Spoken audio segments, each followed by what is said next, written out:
I've always loved the desert behind my house.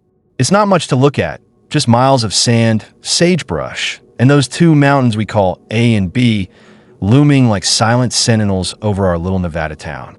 It's the kind of place where you can walk for hours and not see another soul.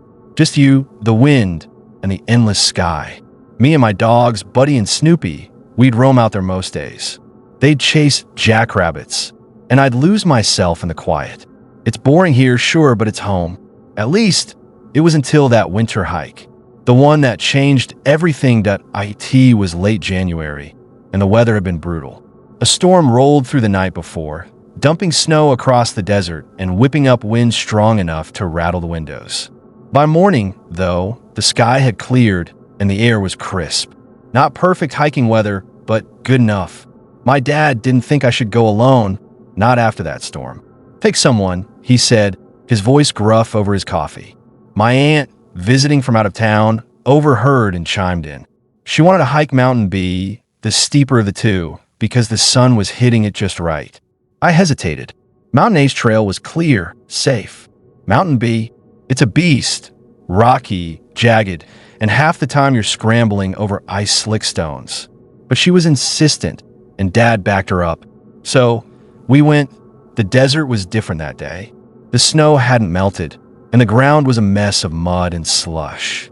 Light snowflakes dusted our faces as we walked, the dogs bounding ahead, their breath puffing in the cold air. As we got closer to Mountain B, I noticed something odd. Tire tracks, fresh enough to cut through the snow, but old enough to be dusted over. They snaked up the trail, disappearing into the rocks. Who'd be driving out here in that storm? I muttered.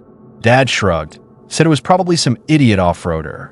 Aunt Clara just laughed it off, but didn't sit right with me. This place is too remote for random joyrides. The climb was rough.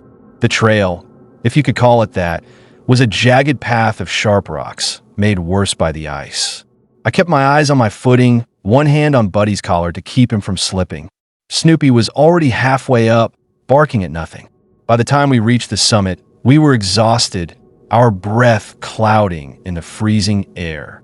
I expected a pristine view, snow-dusted desert stretching to the horizon, the town a speck below. Instead, it was wrong. The top was littered with trash.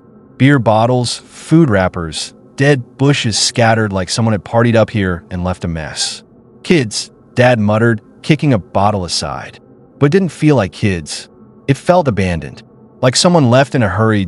I pulled out my phone to snap some pictures. Buddy and Snoopy with the town in the background, something to show Mom later.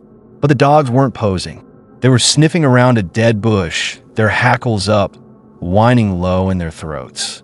Buddy, Snoopy, see me here, I called. They ignored me. That's not like them. I trudged over, annoyed, and that's when I saw it. Scattered in the dirt, half buried in snow, were burnt scraps of something. Cardboard, maybe.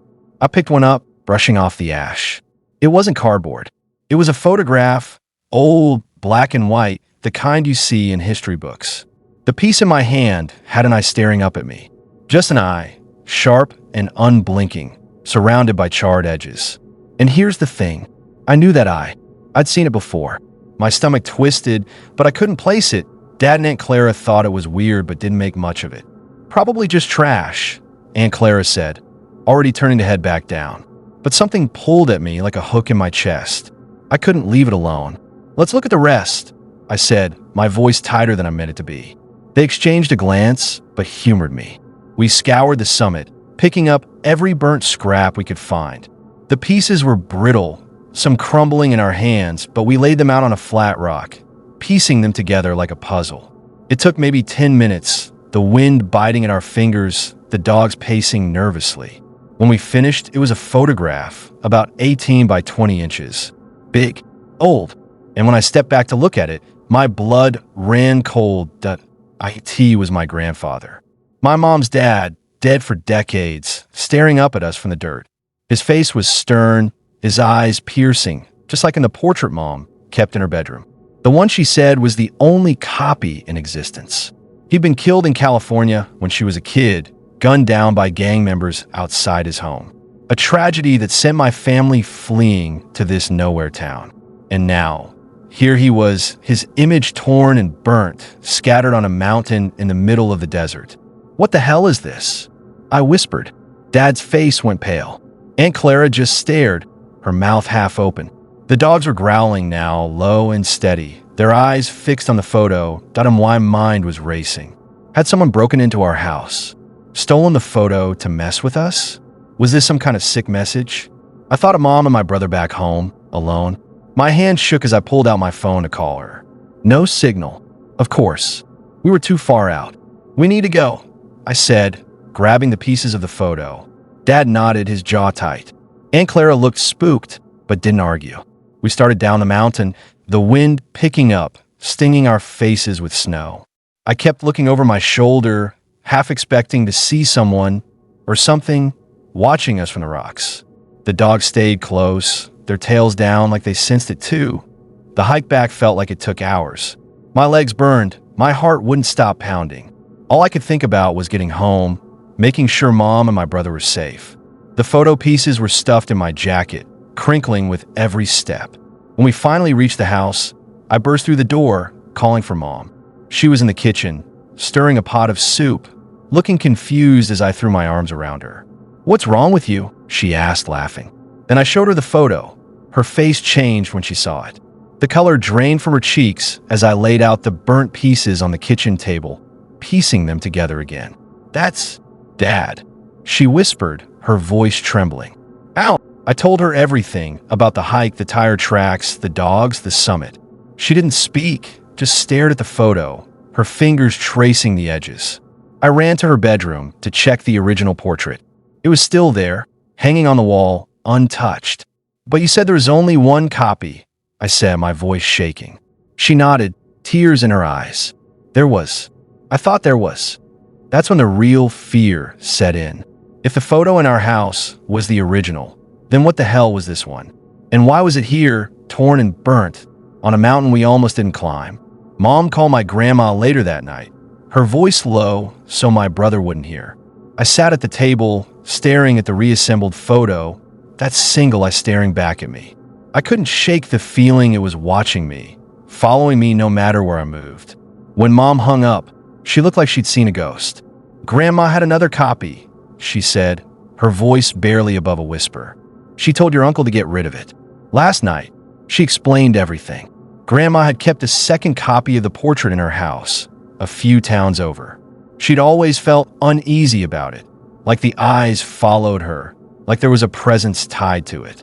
The night before our hike, during that brutal storm, she'd told my uncle to destroy it. He and his brother, half drunk and reckless, drove up Mountain B in the dark, tore the photo to pieces, and tried to burn it. The wind was too strong, so they left it scattered, thinking it was gone for good. But how do we find it?" I asked. "The wind, the snow, it should have been buried or blown away." Mom didn't answer. She just stared at the photo, her hands shaking. That night, I couldn't sleep. Every creak of the house, every gust of wind made me jump. The dogs wouldn't settle either, pacing by the door, growling at nothing. I kept thinking about the photo, about how it was waiting for us, like it wanted to be found, like it wasn't done with us. I thought about my grandfather, about the violence that took him, about the family we left behind in California. Were those gang members still out there? Had they found us, left this as a warning? Or was it something else, something tied to the photo itself, something that wouldn't let go?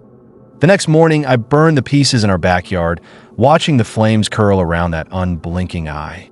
But even as the ashes drifted away, I felt it. That gaze. It's been months, and I haven't gone back to those mountains. I don't hike anymore. I keep the curtains drawn at night because sometimes when the wind howls, I swear I see it, a shadow in the desert just beyond the light, watching, waiting. And I wonder, did we bring it back with us? Or was it here all along? Some things don't stay buried. Some things find you, no matter how far you run.